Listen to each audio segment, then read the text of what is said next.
Universitas Tikubang, Unisbank, Semarang. Eksis sejak 1968. Semua program studi terakreditasi. Daftar dan registrasi online di website pmb.unisbank.ac.id. Unisbank hebat. Assalamualaikum warahmatullahi wabarakatuh. Salam sejahtera untuk kita semua. Saya Anissa Sekar Pramesti dari NIM 1705520294 dari Universitas Tikubang Semarang, program studi S1 Akuntansi. Di sini saya akan memaparkan materi yang berbeda dari video sebelumnya, guna untuk memenuhi tugas ujian akhir semester mata kuliah Audit Investigatif kelas D1 dengan dosen pengampu Bapak Arif Himawan Dwi Nugroho. Sebelumnya, gimana keadaan kalian semua? Semoga kalian selalu dalam keadaan sehat walafiat karena masih adanya pandemi COVID-19. Kalian tetap harus menjaga kesehatan dan juga kebersihan lingkungan agar terhindar dari virus ini. Oke, langsung saja kita membahas materi yang pertama. Pertama adalah pengantar dari audit investigatif dengan teknik audit, yaitu istilah audit investigatif ini menegaskan bahwa yang dilaksanakan adalah suatu audit. Audit umum atau audit keuangan, general audit atau independent audit ini bertujuan memberi pendapat auditor independen mengenai kewajaran penyajian laporan keuangan. Oleh karena itu, audit ini juga disebut opinion audit. Nah, audit investigatif ini lebih dalam dan tidak jarang melebar ke audit atas hal-hal yang tidak disentuh atau tidak tersentuh oleh opinion audit.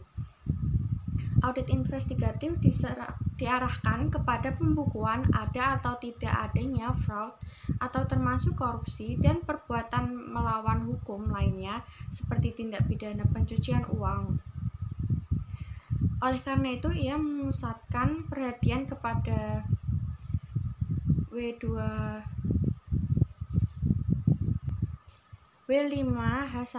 H2 yang dibahas dalam bab 12. Nah, meskipun tujuan opinion audit ini berbeda dari audit investigatif, teknik auditnya itu sama. Hal yang berbeda ialah penerapan yang lebih intens dalam audit investigatif. Penerapan teknik yang lebih mendalam kadang-kadang melebar dengan fokus pada pengumpulan bukti hukum untuk menentukan apakah seseorang melakukan atau tidak melakukan fraud. Banyak auditor yang sudah berpengalaman mengaudit laporan keuangan perusahaan atau lembaga lainnya ragu-ragu untuk melaksanakan fraud audit dan audit investigatif. Padahal teknik-teknik audit yang mereka kuasai memadai untuk diterapkan dalam audit investigatif. Nah, untuk teknik audit adalah cara-cara yang dipakai dalam mengaudit kewajaran penyajian laporan keuangan. Hasil dari penerapan teknik audit adalah buku audit. Oleh karena itu, ada penulis yang menggunakan istilah teknik audit dan jenis buku audit, types of audit evidence. Dalam makna yang sama, ada 7 teknik yang dirinci dalam bentuk kata kerja bahasa Indonesia dengan jenis bukti auditnya dalam kurung kata benda bahasa Inggris, yakni yang pertama memeriksa fisik atau physical examination, yang kedua meminta konfirmasi atau confirmation, yang ketiga memeriksa dokumen atau documentation, yang keempat review analytical atau analytic review atau analytical review, yang kelima meminta informasi lisan atau tertulis dari auditee atau inquiries of the auditee. Yang keenam ada menghitung kembali atau reperformance, dan yang ketujuh yaitu mengamati atau observation. Nah, kalau teknik-teknik audit itu diterapkan dalam audit umum, maka bukti audit yang berhasil dihimpun akan mendukung pendapat auditor independen. Dalam audit investigatif, teknik-teknik audit tersebut bersifat eksploratif atau mencari wilayah garapan, atau probing misalnya dalam review analytical, maupun pendalaman misalnya dalam confirmation dan documentation. Nah, untuk teknik-teknik audit relatif sederhana untuk diterapkan dalam audit investigatif. Sederhana namun ampuh. Untuk tema kesederhanaan dalam pemilihan teknik audit termasuk audit investigatif dikemukakan beberapa penulis pasca Sarbanes-Oxley. Nah, untuk Fraud 101 adalah judul buku yang dikarang oleh Howard Davia. Ia adalah seorang akuntan forensik dari General Accountability Office di Amerika Serikat yang dahulunya bernama General Accounting Office atau GAO serupa dengan BPK. Nah, angka 101 ini dalam Fraud 101 menandakan bahwa mata kuliah itu adalah mata kuliah pengantar untuk pemula. Davia sebenarnya ingin mengingatkan kita bahwa teknik audit untuk pemula sekalipun bisa menjadi teknik yang ampuh kalau digunakan dengan tepat. Untuk peringatan serupa juga diberikan Thomas P. Howe dalam buku yang berjudul Why and How Audits Must Change. Salah satu teknik yang diunggulkan adalah analytical procedures atau review analytical, yang dijelaskannya dengan kata sifat adjektif yang serba quality, efficiency, client service, dan staff moral. Teknik ini juga akan dibahas di bawah berulang kali Hawke dalam bukunya di atas, menekankan pentingnya think analytical first dan bukan langsung terjun ke prosedur audit atau audit investigatif yang detail. Mengenai sifat eksploratif dari teknik audit untuk audit investigatif, Davia dalam bukunya di atas mengibaratkan orang memancing. Memancing bukan sekedar memasang umpan pada kail dan melempar tali pancing sambil mengharapkan ikan datang. Mungkin saja ikannya akan datang dan memakan umpan. Banyak auditor mencoba menangkap fraud dengan cara demikian. Pemancing yang terampil mulai dengan bertanya pada dirinya, ikan apa yang akan kupancing hari ini? Untuk ikan yang berbeda, ada pancing yang berbeda, ada umpan yang berbeda, ada lokasi yang berbeda juga. Probing atau eksplorasi ini dalam menemukan fraud tidak berbeda dari memancing tadi. Nah, kunci keberhasilan dari semua teknik audit investigatif yang dibahas dalam bagian ketiga di buku ini adalah sebagai berikut. Yang pertama adalah mengerti dengan baik persoalan yang akan dipecahkan, apa yang akan diaudit investigatif. Di bab 1 ini dijelaskan bagaimana akuntan forensik mengidentifikasi persoalan ini, sejak tahap audit fraud yang proaktif sampai diterimanya tuduhan, dugaan, keluhan, dan juga temuan sementara. Yang kedua ada dikuasai dengan baik teknik-teknik audit investigatif. Penguasaan yang baik memungkinkan investigator menerapkan teknik yang tepat untuk menyelesaikan persoalan yang kita identifikasi. Sama seperti pemancing di atas atau seorang senepahat memilih alat yang tepat dalam setiap tahap pekerjaannya. Yang ketiga, cermat dalam menerapkan teknik yang dipilih. Biarpun tekniknya tepat, apabila pelaksanaannya tidak cermat, hasilnya tidak seperti yang kita harapkan. Itulah sebabnya mengapa due professional care merupakan standar audit yang penting. Dalam audit investigatif, kecermatan ini terlihat antara lain dari cara kita mengajukan pertanyaan, menentukan kapan pertanyaan tertentu harus diajukan, menindaklanjuti jawabannya, mempertanyakan sesuatu atau ungkapan khas investigator, yaitu apa iya, adakah cara atau jalan lain, apakah ini tidak terlalu bagus untuk benar, atau too good to be true, dan seterusnya. Dan yang keempat, cermat dalam menarik kesimpulan dari hasil penerapan teknik yang kita pilih. Temuan yang kelihatannya sepele di tangan penyelidik yang mempunyai pengetahuan dan pengalaman yang luas merupakan bukti yang kuat dalam proses pengadilan. Kecermatan dalam menafsirkan temuan jelas terlihat dalam komputer forensik. Ini ada teknik-teknik audit. Dalam pengantar bagian ketiga dijelaskan cakupan dari berbagai teknik audit dalam berbagai audit investigatif, seperti teknik-teknik yang diterapkan dalam kejahatan perpajakan dan kejahatan terorganisasi atau organized crime, follow the money dalam fraud, dan tindakan pidana pencucian uang, teknik pembuktian hukum, komputer forensik, dan lain sebagainya. Bab ini membahas 7 teknik audit yang lazim dikenal dalam audit atas laporan keuangan dengan aplikasi dan contoh-contoh audit investigatif. Penekanan akan diberikan pada review analytical. Dan ada 7 teknik yang dirinci dalam bentuk kata kerja bahasa Indonesia dengan jenis bukti auditnya. Kata benda bahasa Inggris, yakni yang pertama memeriksa fisik, yang kedua meminta konfirmasi, yang ketiga memeriksa dokumen, yang keempat review analytical, yang kelima meminta informasi lisan atau tertulis dari auditor, yang keenam menghitung kembali, dan yang ketujuh mengamati. Memeriksa fisik dan mengamati. Memeriksa fisik atau physical examination lazimnya diartikan sebagai penghitungan uang tunai baik dalam mata uang rupiah atau mata uang asing, kertas berharga, persediaan barang, aset tetap, dan barang berwujud atau tangible asset lain. Mengamati sering diartikan sebagai pemanfaatan indera kita untuk mengetahui sesuatu. Kalau kita melakukan kunjungan ke pabrik, kita melihat luasnya pabrik, peralatan yang ada, kegiatan yang dilakukan, banyaknya dan beragamnya tenaga kerja. Kita juga mendengar kebisingan atau sebaliknya keheningan dalam pabrik tertentu.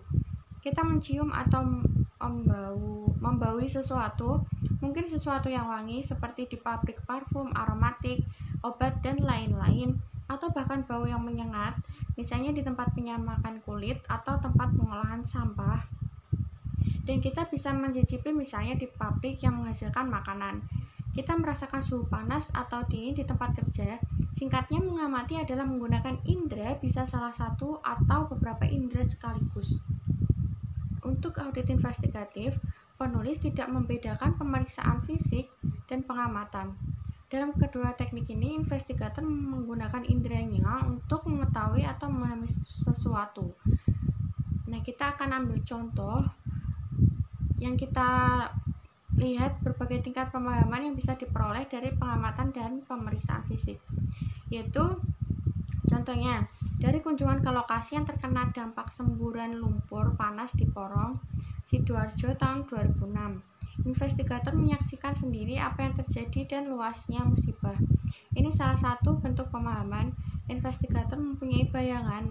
Pemahaman ini penting ketika nantinya ia membaca laporan para ahli secara rinci tentang luasnya kerusakan dan besarnya kerugian.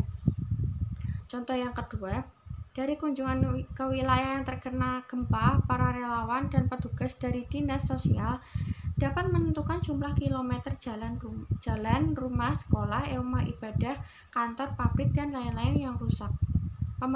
Pemahaman ini lebih dalam dari bayangan mengenai intensitas kerugian akibat semburan lumpur panas tadi.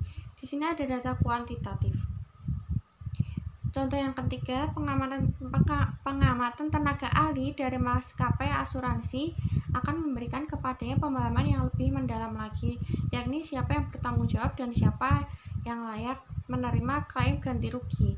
Ini pertanyaan yang senantiasa dihadapi maskapai asuransi dan mereka harus dapat membuktikan jawabannya. Investigator seringkali menghadapi situasi yang sama. Dan contoh yang terakhir, pengamatan juga dapat memberi petunjuk adanya fraud. Kalau saja investigator mengamati jalan, SD Inpres, dan bangunan lain sebelum mereka roboh. Mereka mempunyai petunjuk penting tentang kemungkinan korupsi dalam pembangunan infrastruktur. Selanjutnya ada meminta informasi dan konfirmasi. Meminta informasi baik lisan maupun tertulis kepada auditor merupakan prosedur yang biasa dilakukan auditor. Pertanyaannya, apakah dalam audit investigatif hal itu perlu dilakukan? Apakah sebaiknya kita tidak meminta informasi supaya yang diperiksa tidak mengetahui apa yang kita cari? Yang bersangkutan juga mempunyai kepentingan dan peluang untuk berbohong.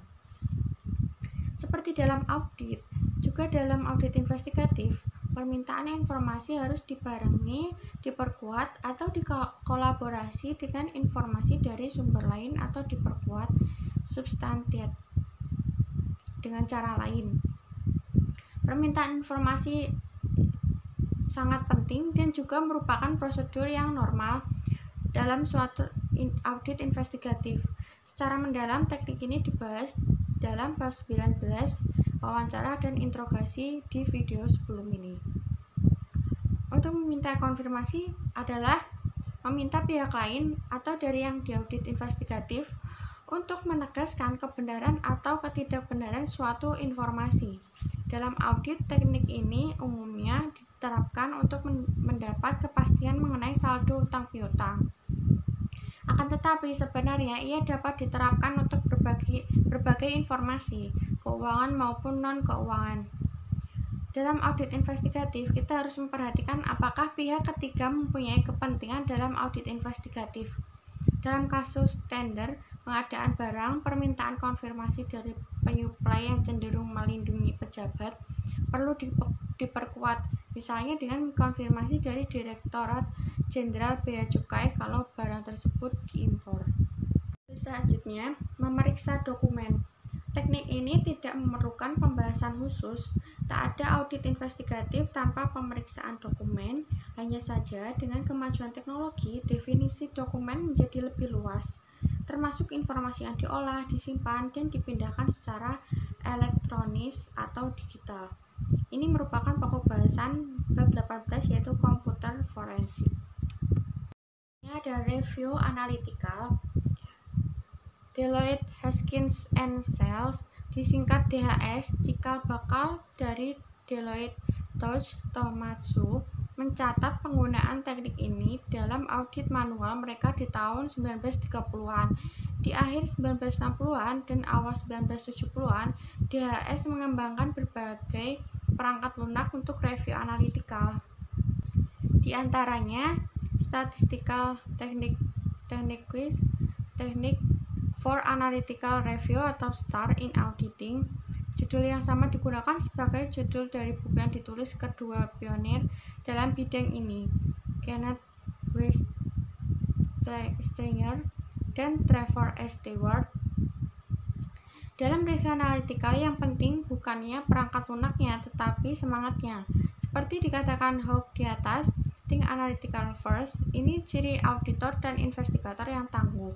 Kuasai gambaran besarnya lebih dulu. Stringer dan Stewart menulis, analytical review is a form of deductive reasoning in which the property of the individual details is inferred from evidence of the reasonableness of the aggregate result. Perhatikan, mereka mendefinisikan review analytical sebagai a form of deductive reasoning. Sebagai suatu bentuk penalaran deduktif, tekanannya adalah pada penalaran proses berpikirnya, penalaran yang membawa seorang auditor atau investigator pada gambaran mengenai wajar, layak, atau pantasnya suatu data individual disimpulkan dari gambaran yang diperoleh secara global, menyeluruh, atau agregat. Hal ini akan diperagakan dengan contoh-contoh. Bagaimana kesimpulan atau inference itu diperoleh? Stringer dan Stewart melanjutkan, it involves a comparison of the record financial result with result that may reasonable be expected in the circumstance. Atau review analytical itu meliputi perbandingan antara data keuangan menurut catatan dengan apa yang wajarnya atau layaknya harus terjadi.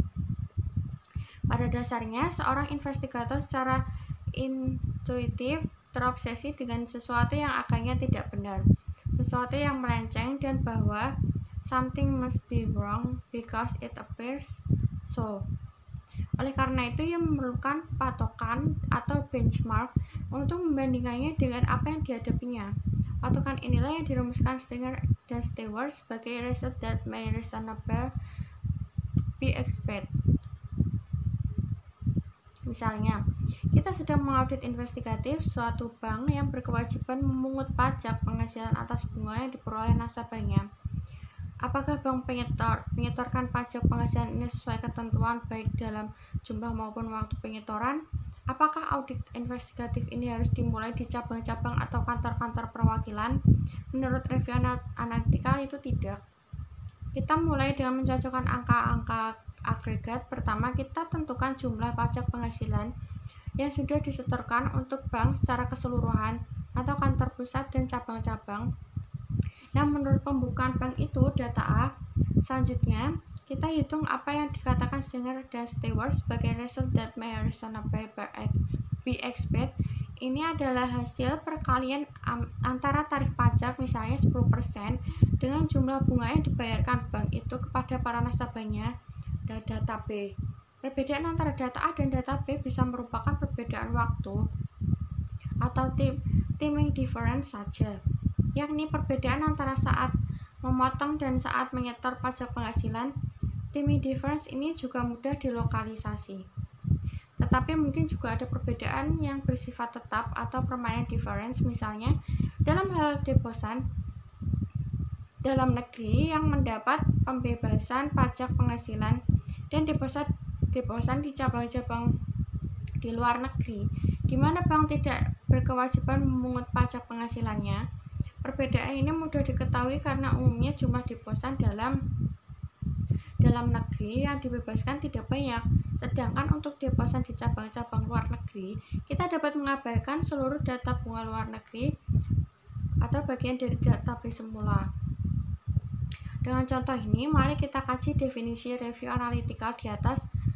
A form of deductive reasoning in which the property of the individual details is inferred from evidence of the reasonableness of the aggregate result. Kita harus mulai dari belakang. Pertama, evidence of the reasonableness of the aggregate result ini diperoleh dari data B yang di-adjust untuk deposan dalam negeri yang dikecualikan pemungutan pajak penghasilannya dan bunga di cabang-cabang luar negeri.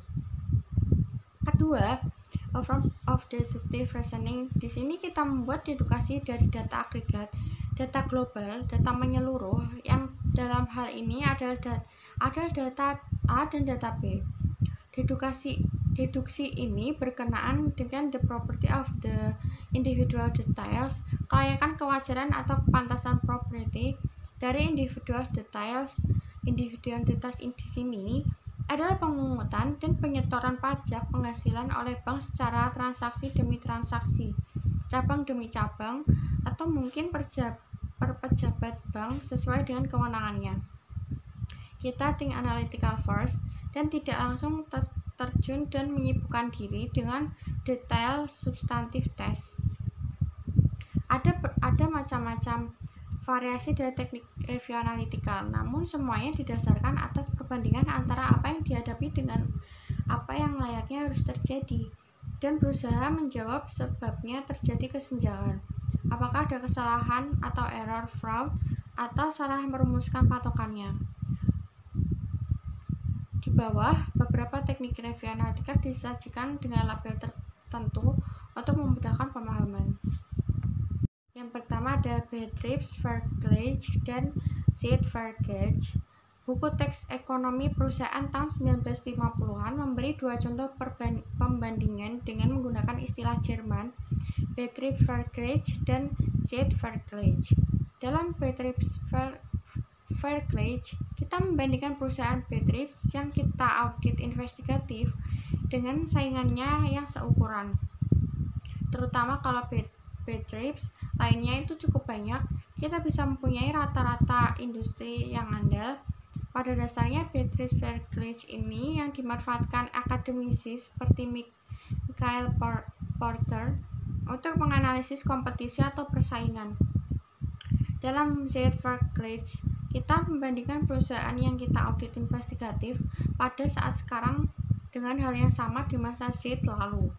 Dalam Sid Vergage, kita mencoba memahami bagaimana perusahaan yang kita audit investigatif ini berbeda dengan masa lalunya dan mengapa. Kembali pada Michael Porter, ia menggunakan Sid Vergage tanpa menggunakan istilah ini untuk menerangkan kesinambungan laba atau profit sustainability dari suatu perusahaan. Investigator menggunakan teknik yang sama untuk melihat indikasi fraud karena fraud mengancam kesinambungan laba tadi. Dari contoh Betriebsvergleich dan Zeitvergleich tadi, kita melihat pentingnya menentukan patokan atau benchmark. Patokan ini harus seukuran dan sejenis. Ia harus comparable. Patokan yang betul-betul comparable tentunya sangat langka. Perbandingan comparison vergleich tidak otomatis berarti bahwa patokan atau benchmarknya yang benar. Atau kalau ada penyimpangan yang signifikan, pastilah penyimpangan itu merupakan kesalahan data yang kita audit investigatif. Belum tentu itulah sebabnya judgement sangat penting, kecermatan sangat mutlak. Kalau perlu, cari data pembanding lainnya. Hal yang utama adalah mengerti kenapa berbagai data itu berbeda. Kedua, ada membandingkan anggaran dengan realisasi. Membandingkan data anggaran dan realisasi dapat mengindikasikan adanya fraud. Hal yang perlu dipahami di sini adalah mekanisme pelaksanaan anggaran, evaluasi atas pelaksanaan anggaran, dan insentif atau keuangan maupun non-keuangan yang terkandung dalam sistem anggarannya. Dalam entitas yang merupakan profit center atau revenue center, pejabat tertentu menerima insentif atau bonus sesuai dengan keberhasilan yang diukur dengan pelampauan anggaran. Investigator perlu mengantisipasi kecenderungan realisasi penjualannya dibuat tinggi atau overstate, penjualan kredit dan pengiriman barang secara besar-besaran pada akhir tahun merupakan indikasi mengenai hal itu. Pengembalian barang sudah aktif tahun memperkuat indikasi adanya fraud. Di sektor publik tahun 2005 dan 2006 terlihat hal sebaliknya. Pemerintah mengeluh soal rendahnya penyerapan anggaran. Kambing hitamnya kali ini adalah sistem anggaran yang berubah, kinerja KPK, dan pengadilan kasus-kasus korupsi yang menggebu-gebu membuat para pejabat enggan menjadi pimpinan proyek. Meskipun contoh ini terbalik dari contoh sebelumnya, penjelasannya sama, ada atau tidaknya insentif. Insentif tidak perlu berupa insentif keuangan seperti bonus, mempertahankan atau menggoyahkan jabatan. Seseorang bisa menjadi insentif. Dalam perusahaan yang berkecimpung di bidang teknologi, Dewan Komisaris berupaya menjatuhkan anggota direksinya dengan mempertanyakan kenapa anggaran modal untuk mendatangkan peralatan berteknologi tinggi belum juga direalisasi. Investigator perlu memahami kepentingan kedua kubu ini.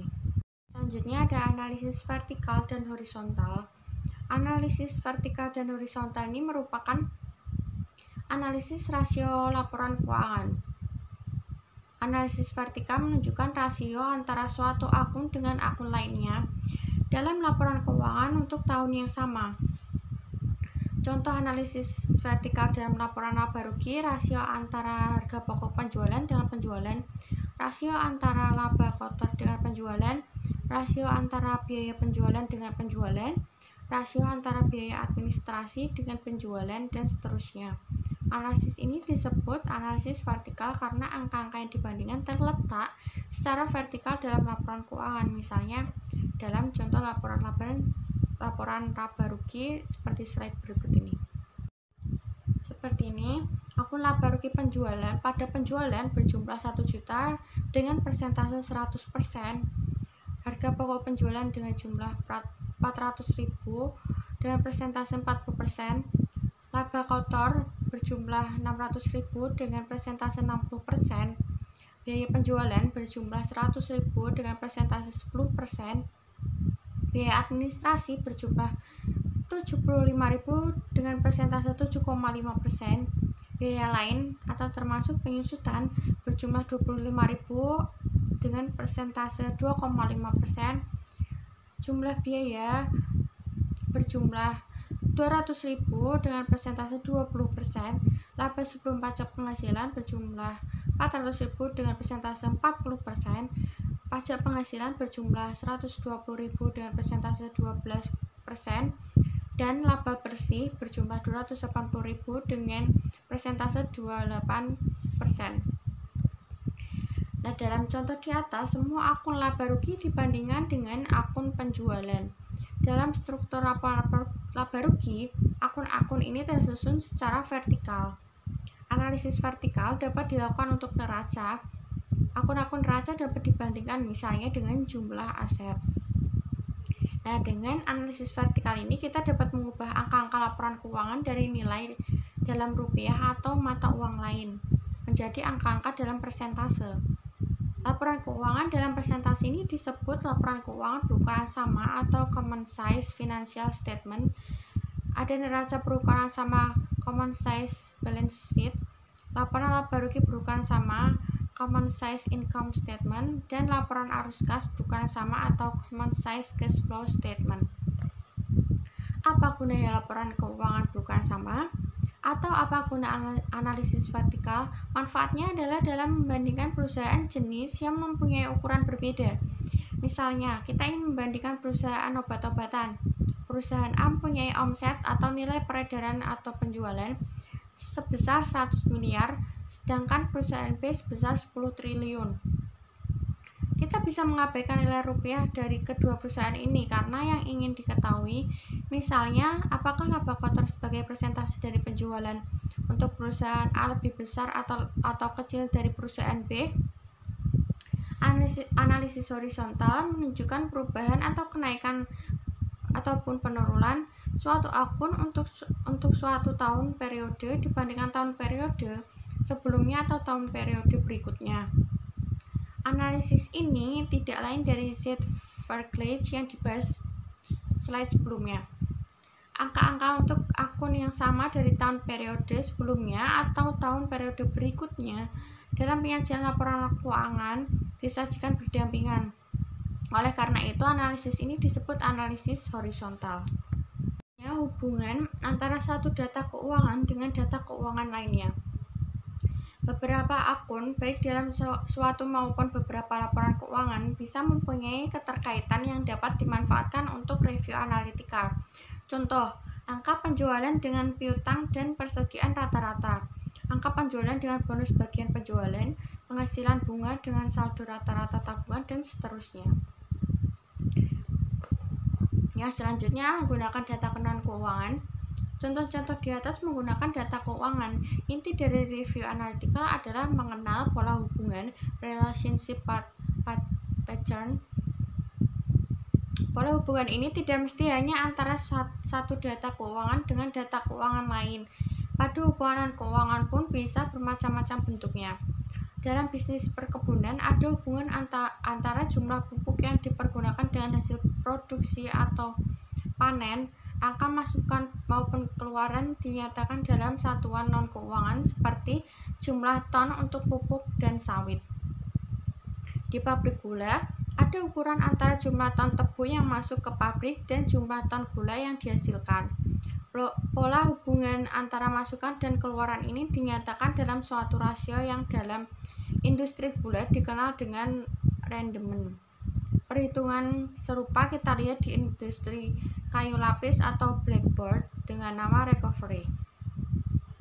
Bermacam rasio kita gunakan untuk berbagai industri, bahkan industri atau perusahaan pemeringkat mengembangkan dan menyebarkan rasio industri atau industri rasio. Perusahaan penerbangan Garuda mendapatkan hasil yang sangat signifikan dari perjalanan haji. Data yang penting, jumlah calon haji yang diterbangkan dapat diperoleh dari sumber intern maupun ekstern Garuda. Penerimaan negara bukan pajak atau PNBP di konsulat-konsulat kita di luar negeri mempunyai hubungan linear dengan banyaknya visa yang diterbitkan. Review analytical ini sering dilakukan dengan hitungan cepat atau dalam bahasa Inggris back of the envelope computation. Untuk menunjukkan keganjilan, seorang bankir mencatat informasi yang diterimanya dari calon nasabah kreditnya.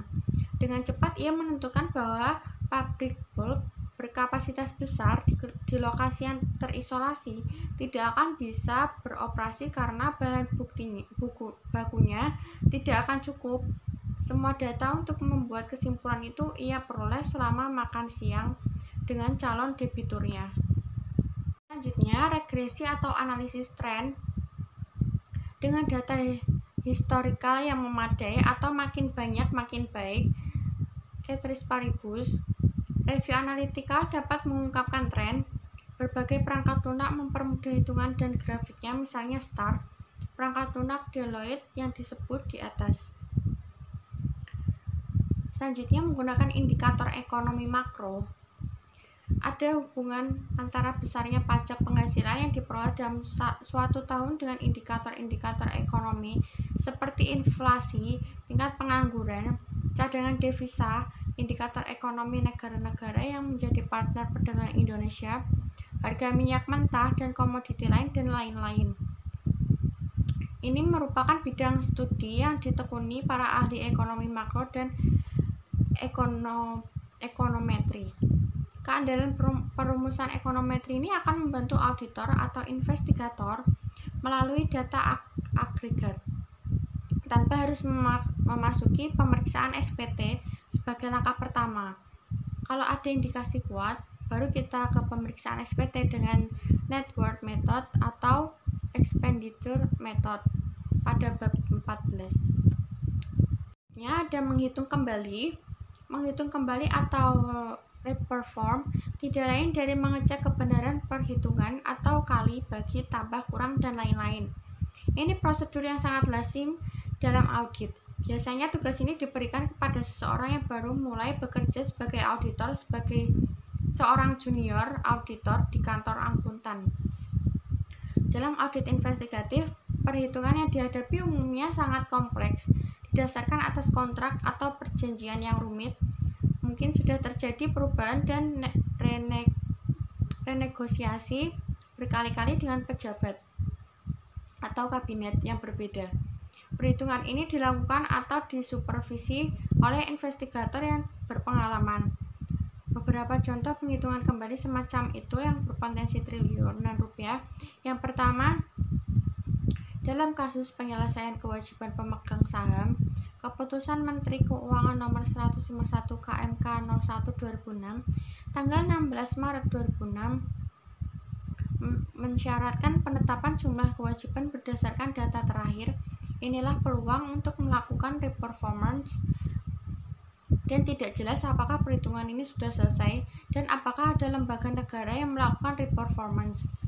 Yang kedua, ada penghitungan cost recovery oleh kontraktor bagi hasil atau production sharing kontraktor. Cost recovery ini sangat besar jumlahnya.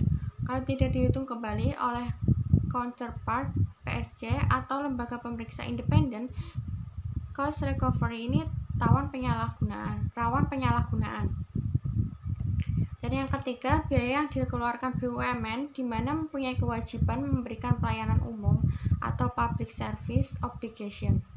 Keterlambatan pembayaran PSO mempunyai dampak yang besar terhadap likuiditas BUMN yang bersangkutan. Untuk penutup kali ini, dalam bab ini dibahas teknik audit investigatif yang memanfaatkan teknik-teknik audit yang sudah dikenal oleh auditor yang melakukan audit atas laporan keuangan. Perbedaannya hanyalah dalam tujuan dan lingkup saja. Dalam audit atas laporan keuangan, tujuannya adalah memberikan pendapat atau independent auditor's opinion mengenai kewajaran laporan keuangan sesuai dengan standar akuntansi keuangan. Hasil audit ini ditunjukkan oleh bentuk opini seperti unqualified opinion, qualified opinion, disclaimer of opinion, atau adverse opinion. Tujuan audit investigatif ini adalah mengumpulkan bukti-bukti yang dapat diterima oleh ketentuan perundang-undangan yang berlaku atau mengumpulkan bukti hukum dan barang bukti sesuai dengan hukum acara atau hukum pembuktian yang berlaku. Lingkup atau intensitasnya juga berbeda. Dalam audit atas laporan keuangan, auditor mengumpulkan bukti audit untuk memberikan reasonable assurance atau keyakinan yang memadai. Audit investigatif lebih dalam dan lebih luas dari audit atas laporan keuangan karena bukti hukum dan barang bukti yang dikumpulkan akuntan forensik akan diuji dalam persidangan atau pengadilan atau di luar pengadilan Dan pengujian inilah yang akan menentukan apakah bukti dari barang bukti ini dapat menjadi alat bukti yang dapat memberikan keyakinan kepada majelis hakim di dalam pengadilan atau arbitrators atau di luar pengadilan. Tambahan, tidak jarang cara mindset berpikir yang kurang hati-hati dalam audit atas laporan keuangan ini atau cara berpikir yang lebih hati-hati dalam audit investigatif seolah-olah membedakan keduanya. Ini sebetulnya tidak boleh terjadi. Contoh dalam teknik observasi penghitungan persediaan barang, auditor dalam audit atas laporan keuangan mungkin berpikir bahwa teknik observasi penghitungan persediaan barang sekedar untuk melihat kecocokan jumlah fisik dan jumlah administrasi. Selama jumlah kedua informasi ini cocok, auditor puas.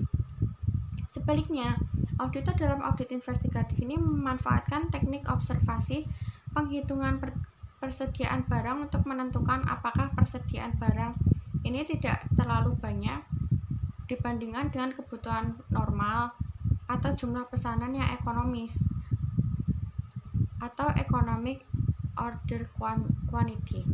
Ia melihat potensi fraud dalam pengadaan barang yang berlebihan. Cara berpikir auditor untuk audit atas laporan keuangan dalam contoh pengamatan penghitungan persediaan barang dan auditor dalam audit investigatif ini seharusnya sama. Profesional skepticism harus dianut oleh auditor untuk audit atas laporan keuangan maupun auditor dalam menangani audit investigatif, meskipun tujuan dan intensitas kedua jenis audit itu berbeda. Sekian dari pemaparan atau presentasi dari materi audit investigatif dengan teknik audit kali ini. Semoga bermanfaat untuk kalian semua. Bila mana ada kesalahan dalam pengucapan ataupun kata-kata, mohon dimaafkan. Dan saya akan menyampaikan kalimat motivasi, yaitu hidup ini hanya datang sekali, jadi lakukan apa yang membuatmu bahagia dan berada di sekitar orang yang membuatmu tersenyum pula. Dan jangan pernah biarkan kesedihan masa lalumu itu membuatmu merusak kebahagiaan saat ini. Hidup ditentukan oleh keputusanmu. Jika kamu menginginkan hasil berbeda, buatlah keputusan yang berbeda juga. Dan jangan sampai kamu mengucap kata menyerah jika masih ingin hidupmu terus berlanjut. Sekian presentasi atau pemaparan dari materi ini, semoga bermanfaat untuk kalian semua.